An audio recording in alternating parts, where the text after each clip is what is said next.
நம்ம இன்னைக்கு ரைஸுக்கு சப்பாத்தி, இட்லி, தோசை இந்த மாதிரி டிஃபன் வெரைட்டிஸுக்கும் சேர்த்து ஒரே ஒரு சிம்பிளான டேஸ்டான சிக்கன் கிரேவி எப்படி பண்ணுறதுன்னு தான் பார்க்க போகிறோம். ஸோ இதை ட்ரையாகவும் நம்ம பண்ணலாம், கொஞ்சம் கிரேவி மாதிரியும் பண்ணலாம். ஸோ வீடியோ ஃபுல்லாக பாருங்கள். இது வரைக்கும் நம்ம சேனலை சப்ஸ்கிரைப் பண்ணலாம், மறக்காமல் சப்ஸ்கிரைப் பண்ணிக்கோங்க. நோட்டிஃபிகேஷன் பெல் ஐக்கானையும் ஆன் பண்ணிக்கோங்க.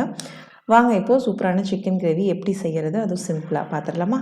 இந்த கிரேவிக்கான மெயின் இன்க்ரீடியன்ட் சிக்கன் தான். ஸோ நீங்கள் வந்து ப்ராய்லர் சிக்கனும் எடுத்துக்கலாம், இல்லைனா நாட்டுக்கோழி கிடச்சா நாட்டுக்கோழியும் எடுத்துக்கலாம். ஸோ 1/2 kg எடுத்திருக்கோம்.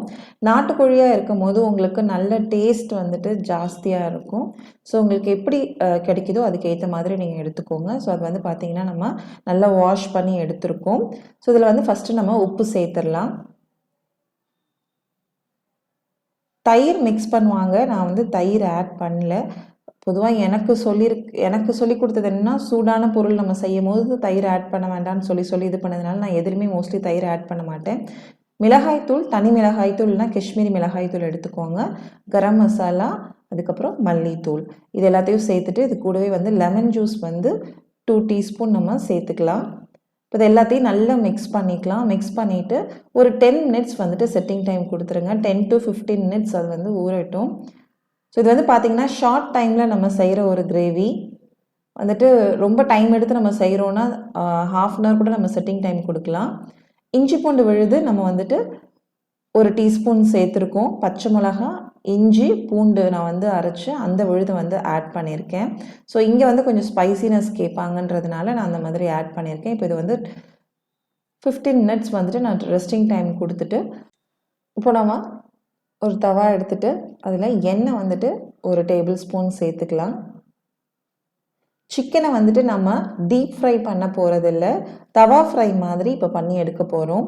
ஸோ அப்போ என்ன ஆகுனா, சிக்கனில் வந்து அந்த காரம், உப்பு எல்லாமே வந்துட்டு உங்களுக்கு நல்லா வந்து செட் ஆகிருக்கும்.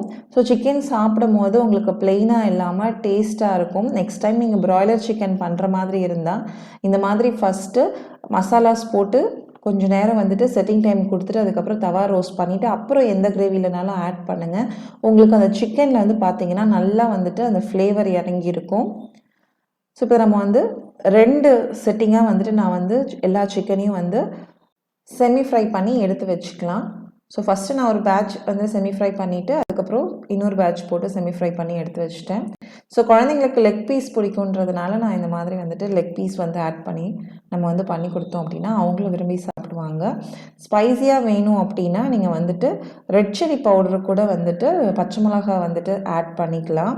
நான் வந்துட்டு கொஞ்சம் ஸ்பைஸியாக வேணும் தான் இஞ்சி பூண்டு விழுதோடையே வந்துட்டு பச்சை மிளகாவும் சேர்த்து அரைச்சி அதை ஆட் பண்ணியிருக்கேன்.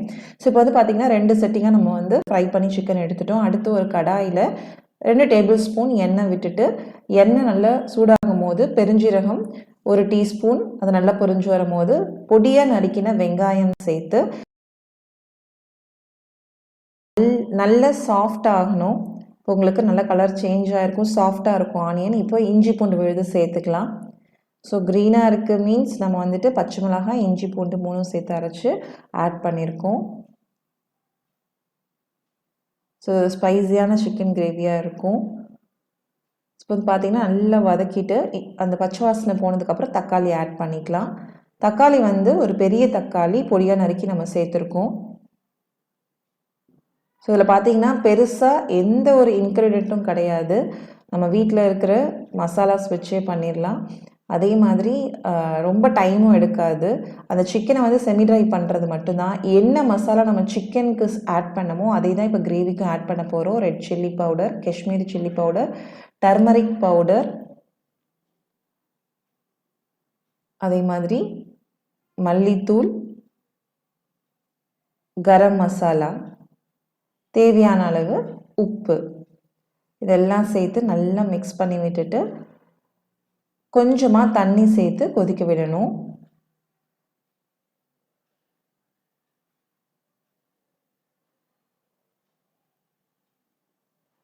இதை நம்ம வந்து வெங்காயம் தக்காளி அரைச்சி பேஸ்ட்டாக கூட ஆட் பண்ணலாம். ஸோ நம்ம வந்துட்டு டைரெக்டாகவே வெங்காயம் தக்காளி பொடியாக நறுக்கி சேர்த்துருக்கோம். ஸோ இது 2 மாதிரியும் செய்யலாம். இப்போ தண்ணி ஊற்றிட்டு ஒரு கொதி வரும்போது நம்ம வந்து செமி ஃப்ரை பண்ணி வச்சுருக்க சிக்கனை வந்து ஆட் பண்ணிக்கலாம்.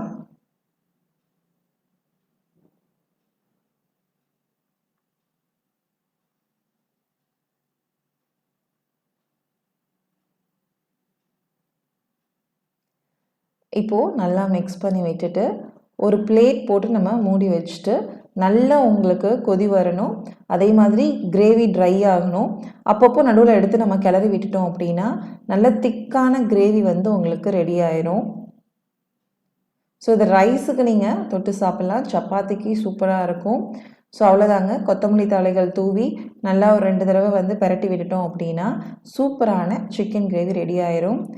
நீங்களும் ட்ரை பண்ணி பாருங்கள், ரொம்ப சிம்பிளான ஒரு ரெசிபி தான்.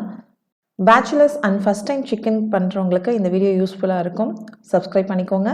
உணவை மருந்து உணவு அதுவே நம் பாரம்பரியம். தேங்க்ஸ் ஃபார் வாட்சிங்.